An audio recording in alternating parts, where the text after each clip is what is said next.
이스라엘 백성이 홍해를 건넜습니다. 그래서 애굽의 손에서 벗어나게 됐습니다.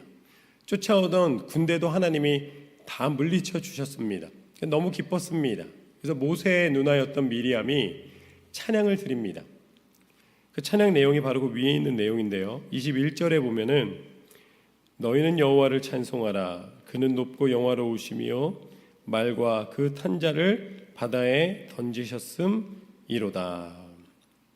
하나님 앞에 그렇게 홍해의 기적을 맛보았고 또 그 기적에 대하여 감사 찬송을 드렸습니다.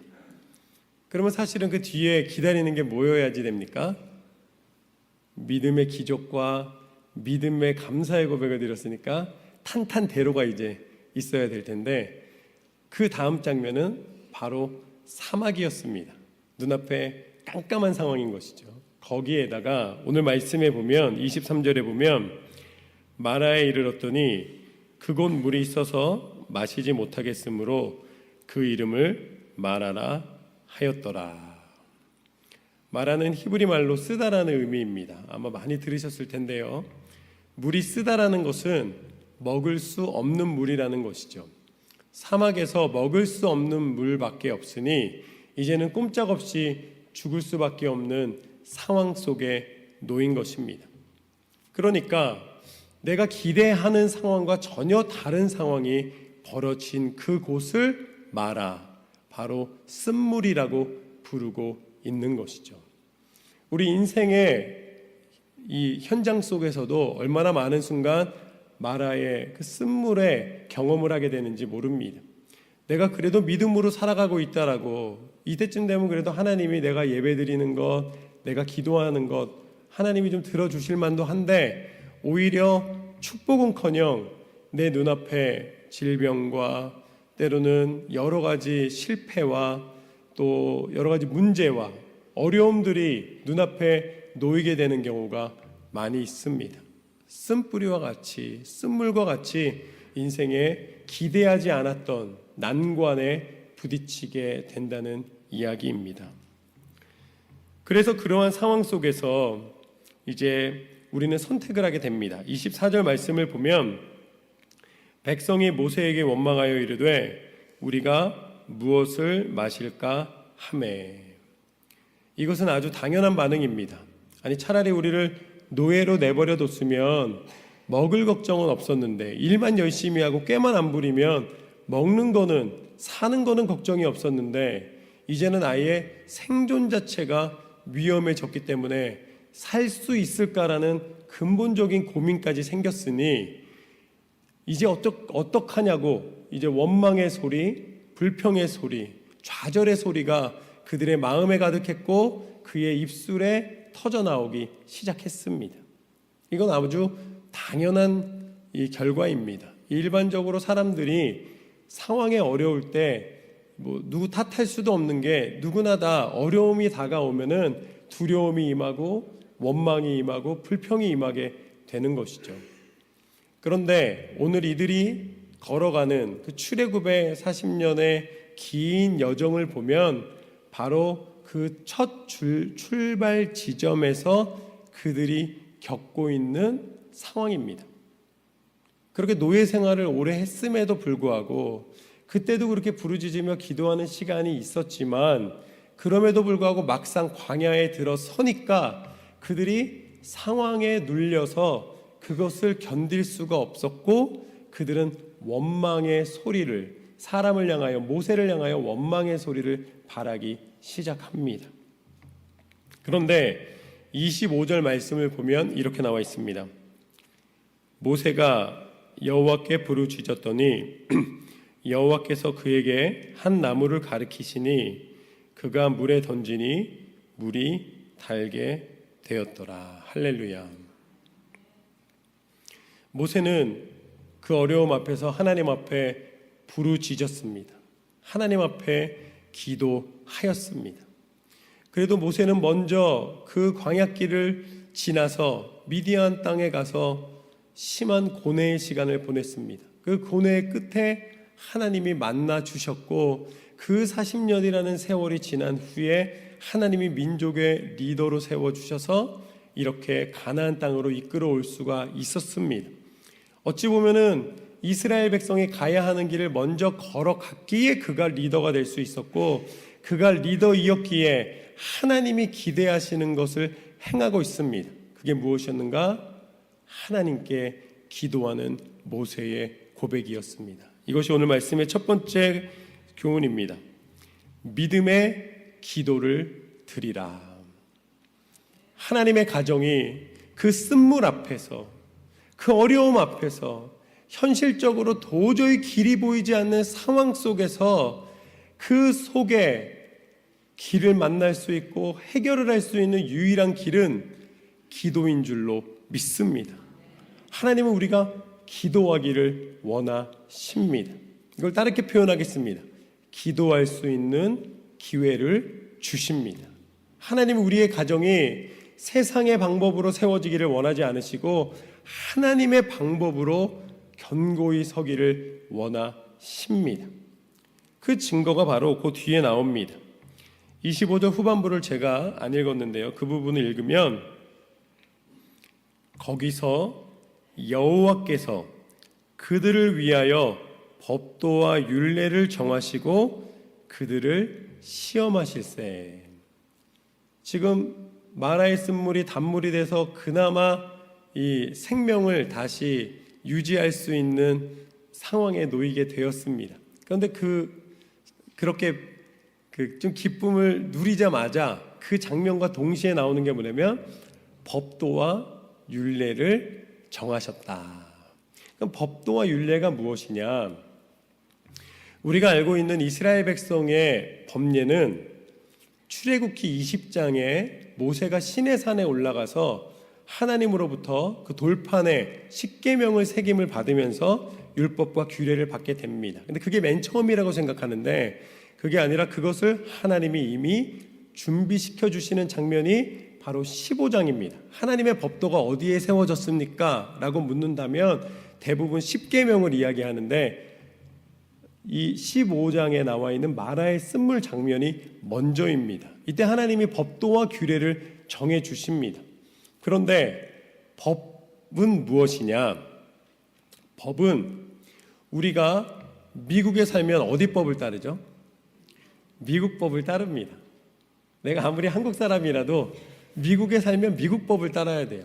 미국에서 법을 어겼는데 나 한국의 법을 가져와서 적용하겠다 그러면 그거는 성립이 안 되는 거죠.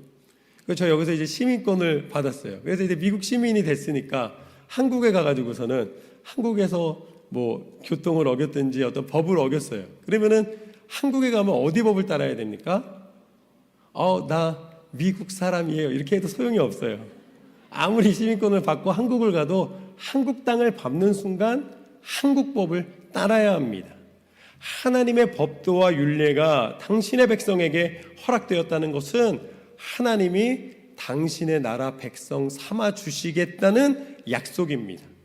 그 백성을 괴롭히려고 이거 하지 마라 저거 하지 마라라고 말씀하시는 게 아니라 하나님이 당신의 법 안에, 당신의 통치 안에, 당신의 보호 아래 당신의 백성을 인도하시겠다는 말씀입니다. 그러면서 뒤에 보면은 시험하실세라고 나와 있습니다. 예수님도 시험에 들게 하지 마시고 하셨는데 도대체 왜 하나님이 이 장면에서 시험하신다는 말이 나올까? 그럼 여기서 우리가 시험을 두 가지로 생각할 수가 있습니다. 첫 번째 시험은 템테이션입니다. 그러니까 유혹이에요. 이제 요셉이 보디발의 집에서 일할 때에 그 보디발의 아내가 요셉을 뭐 했다고 나와 있습니까? 유혹했다고 나와 있어요. 요셉을 계속해서 같이 하자고 이야기를 합니다. 그러니까 그것은 분명한 유혹입니다.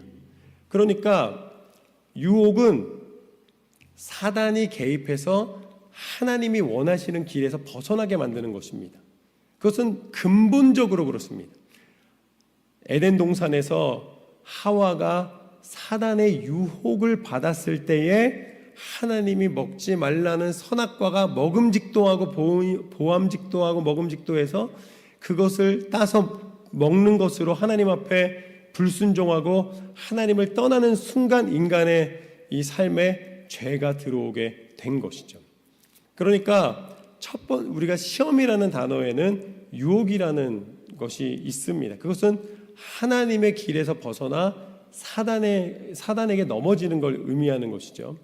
그런데 또 하나의 시험은 무엇이냐면, 또 하나의 시험은 proof for faith라 그래서 하나님이 우리의 믿음을 증명할 수 있는 기회를 주시는 게 있습니다. 그리고 또 하나는 뭐냐면 the test for improvement, 그러니까 하나님이 우리의 믿음을 더 강하게 만들어 주시고 우리의 믿음이 있음을 증명해 주시기 원하시는 것이 있습니다. 그리고 마지막으로 트레이닝이라는 게 있어요. 우리를 훈련시켜 주셔서 당신의 강한 믿음의 군사를 만들어 주시는 것이죠. 그러니까 이 하나님 앞에 훈련에 해당하는 시험은, 이것은 우리를 넘어뜨리고 우리를 유혹해서 길에서 벗어나게 하는 것이 아니라 그 길을 더 단단히 걸을 수 있도록 해 주시는 것입니다. 벗어나지 않도록 만들어 주시는 것이죠. 흔들리지 않게 만들어 주시는 것이죠. 그 예가 무엇이 있냐면, 아브라함에게 100세의 아들 이삭을 허락해 주셨습니다. 그런데 어느 날 갑자기 하나님이 그 이삭을 바치라고 말씀하시는 거예요. 줄 때는 언제시고 어떻게 바치라고 하십니까? 오늘하고 똑같은 상황이죠. 아니, 사막에서 물을 주셨는데 써서 어떻게 먹습니까? 라는 똑같은 것이죠. 근데 아브라함은 그 상황에서 한마디도 불평하거나 그것에 대해서 다른 질문을 하지 않습니다. 그냥 하나님 명령이 떨어지자마자 순종합니다. 그래서 모리아 산에 올라가서 오히려 아들이 물어봅니다. 아버지, 재물이 어디 있습니까? 하나님이 예비해 주셨다. 그러면서 그 모리아 산에 올라갔을 때 그 아들을 하나님 명령대로 순종하여 잡으려 할 때 하나님이 어떻게 해 주시겠지, 하나님의 명령이니까 일단 하나님 뜻대로 순종하는 것을 우선으로 놓고 행했을 때에 하나님께서 그 손을 멈추십니다. 그 다음에 어떻게 하십니까? 내가 사랑하는 내 독자까지도 아끼지 아니하였으니 이제야 내가 나를 사랑하는 줄 알겠노라. 할렐루야. 아브라함이 하나님을 사랑한다는 것을 증명하게 되었습니다. 하나님을 온전히 믿는다는 것을 하나님 앞에 고백할 수 있게 된 것이죠. 고백과 실제가 같다는 것을 증명하게 된 것입니다. 그랬더니 어떻게 됩니까? 아브라함이 하나님이 그 100세에 허락하신 기적과 같은 아들 이삭의 아버지로 끝나게 하지 않으시고 열국의 아버지, 믿음의 조상이 되게 하신 줄로 믿습니다. 하나님이 그 믿음의 영역을 넓혀주시고 하나님의 은혜 가운데 하나님의 사랑하는 사람임을 증거할 수 있는 기회를 허락해 주셨다는 것이죠. 하나님은 우리에게 기대하시는 것이 있습니다. 하나님은 우리가 한결같은 믿음의 태도로 나아가시길 원하시는 줄로 믿습니다. 하나님은 우리의 중심을 보시는 하나님이십니다. 그래서 26절에 보면 이렇게 나와 있습니다. 이르시되 너희가 너희 하나님 나 여호와의 말을 들어 순종하고 내가 보기에 의를 행하며 내 계명에 귀를 기울이며 내 모든 규례를 지키면 내가 애굽 사람에게 내린 모든 질병 중 하나도 너희에게 내리지 아니하리니 나는 너희를 치료하는 여호와임이라. 아멘. 이것이 오늘 말씀의 두 번째 교훈입니다. 유혹은 이기고 훈련은 통과하라. 할렐루야. 유혹은 이기고 훈련은 통과하라. 우리가 낙담하거나 쓰러져 있을 이유가 하나도 없습니다. 오늘 말씀에 나와 있는 것처럼 너희가 순종하고 너희가 내 계명에 귀를 기울이고 내 규례를 지킨다면, 하나님 뭐라고 말씀하시냐면 내가 애굽 사람에게 내린 질병 중에 하나도 너희에게 내리지 않겠노라. 이스라엘 백성이 애굽에서 나올 때 하나님에 대한 두려움이 있었습니다. 물론 애굽에서 풀어주기는 하시지만 하나님이 재앙을 내리실 때마다 애굽 사람만 무서웠던 게 아니에요.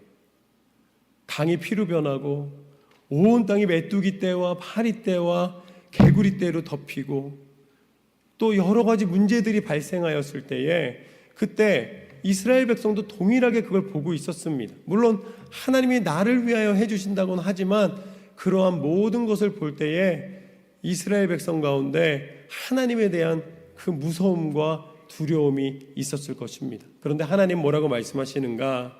하나님은 인자하게 이렇게 말씀하십니다. 나는 너희를 치료하는 여호와임이라. 나는 너희를 사랑 안에서 붙들고 끝까지 함께하기를 원하는 하나님이라. 하나님은 우리를 사랑하시는데 끝까지 안아주시고 사랑해 주시기를 원하시는 분이신 줄로 믿습니다. 그래서 사단은 끊임없이 우리가 욕심에 이끌려 넘어지기를 원하지만 하나님은 우리를 치료해 주기를 원하시는 하나님이십니다. 하나님은 우리를 붙잡아 주기를 원하시는 하나님이십니다. 하나님은 우리를 외로이 홀로 내버려 두기 원하지 않으십니다. 우리가 눈을 감고 기도할 때에 하나님께서 나를 붙잡고 계심을 끊임없이 말씀 가운데 알려주십니다. 그렇기 때문에 27절 말씀을 보면 이렇게 나와 있습니다. 그들이 엘림에 이르니 거기에 물샘 12과 종려나무 70그루가 있는지라 거기서 그들이 그물 곁에 장막을 치니라. 할렐루야. 하나님이 풍성한 물과 또 풍성한 나무를 통해서 그늘의 쉼과 또 하나님이 주시는 은혜를 누리게 하여 주십니다. 이것이 오늘 말씀의 세 번째 교훈입니다. 하나님의 약속은 반드시 이루어진다. 할렐루야. 그럼 저를 한번 따라 하시겠습니다. 한번 오른손으로 한번 이렇게 쳐보세요. 제가 자주 하는 겁니다. 하나님의 약속은 반드시 이루어진다. 할렐루야. 믿으시기를 주님의 이름으로 축원합니다. 하나님의 약속은 반드시 이루어집니다. 가끔이 아니에요. 반드시 이루어집니다. 하나님이 그렇게 법도와 율례를 지키고 너희가 그 시험 가운데도 넘어지지 않고 한결같이 기도하면서 유혹은 물리치고 이제 하나님의 시험을 통과하게 되면 하나님께서 뭐라고 말씀하시는가? 하나님께서는 엘림의 축복이 있을 것을 말씀해 주십니다. 이것은 우리의 기도의 특징을 알려주십니다. 우리가 기도할 때 그냥 마음의 위안을 삼으려고 기도할 때가 있어요. 원래 안 될 거 알고 있지만 그래도 기도하면 좀 마음에 평안이 오니까 그냥 내 마음 위로용으로 기도하는 것이죠. 여러분, 기도는 위로용이 아닙니다. 기도는 능력인 줄로 믿습니다. 하나님이 들으시기 때문에, 들으신 하나님이 역사하시기 때문에 반드시 이루어집니다. 그래서 오늘 말씀에 보면 하나님께서 그들을 어디로 인도해 주시냐면 엘림으로 인도해 주셨잖아요. 그런데 하나님이 그냥 다 질병을 치료해 주시는 게 아니라 오늘 말씀에 특정하게 뭐라고 말씀하셨냐면 애굽에 내린 질병을 내가 너희에게 내리지 않겠다라고 이야기를 합니다. 그러면은 애굽에 내린 재앙이 있는데 그 중에 질병에 해당하는 게 있습니다. 그 질병에 해당하는 게 뭐냐면 개구리는 질병이 아니잖아요. 뭐 메뚜기 떼도 질병은 아니잖아요. 그거는 재해지. 농작물에 대한 재해죠. 거기서 보면은 직접적인 그 질병은 6번째 재앙인 종기입니다. 가축과 사람에게 종기가 나서 견딜 수 없었습니다. 애굽 사람들이. 그러니까 종기가 났을 때 피부병인 거죠. 제일 중요한 게 뭡니까? 청결입니다. 청결. 그렇죠? 씻어내야 될 거 아니에요. 일단 씻어야지 그걸 할 수 있잖아요. 감염된 게 있으면 씻어내야겠죠. 그리고 또 예방하는 것도 무엇입니까? 예방도 씻어야 되는 거예요. 회복은 어떻게 합니까? 회복도 씻어야 되는 거예요. 그러니까 물이 풍부해야 그 피부병을 날 수가 있어요. 그런데 하나님이 엘림에 도착하자마자 보여주신 게 무엇입니까? 물샘 12이다. 할렐루야. 하나님은 그 약속하신 대로 이것이 그냥 해줄게 라고 이 공허한 외침이 아니라 하나님은 그 질병을 고치시겠다고, 그것을 내리지 않으시겠다고 말씀하신 후에 이스라엘 백성이 감염되지 않고 청결함을 유지할 수 있도록, 청결하게 씻어낼 수 있도록 그곳에서 풍부한 물을 주셔서 그들이 그 모든 것을 씻을 수 있도록 만들어 주시는 것을 보게 됩니다. 물론 이제 그거는 당장의 애굽의 질병에 대한 것이지만 하나님은 그 이상의 하나님의 능력으로 우리에게 있는 모든 연약함을 떠나가게 하여 주시고, 우리 가운데 있었던 모든 두려움을 떠나가게 하여 주시고, 우리 가운데 있었던 모든 질병과 문제들을 해결하여 주시는 하나님이신 줄로 믿습니다. 그 증거가 누구신가? 그 증거가 바로 예수 그리스도이십니다. 지금 이 엘림을 통해서는 하나님이 애굽에 내렸던 그 피부병에 대해서 구체적으로 청결함을 주시고 깨끗함을 주셨다면, 또 하나님께서 앞으로 이 광야길을 걷는 동안에 신실하게 살아가는 너희에게 질병에서 벗어날 수 있도록 약속해 주셨다면, 이제 우리가 풀 수 없는 문제까지도 하나님께서 이 땅에 오셔서 친히 해결해 주신 것이 바로 무엇인가? 인간이 해결할 수 없는 마지막 질병이 무엇인가? 그것이 바로 죽음입니다. 우리는 죽음에 대하여 아무도 알 수가 없습니다. 왜냐하면 죽어 본 사람이 없기 때문에 그런 것이죠. 그래서 죽음은 다른 이가 죽는 것은 보았지만 내가 죽어본 적이 없기 때문에 그 다음을 알 수가 없는 것입니다. 죽음을 알 수 있는 유일한 곳이 어디입니까? 그게 바로 살아계신 하나님의 말씀입니다. 말씀을 통해서만 우리는 죽음 이후에 무엇이 있는지 알 수가 있습니다. 그런데 죽음 이후에 하나님이 말씀하신 대로 은혜의 땅, 천국과 기쁨과 그 즐거움이 넘친다면 아마 죽음을 누구도 두려워하지 않을 거예요.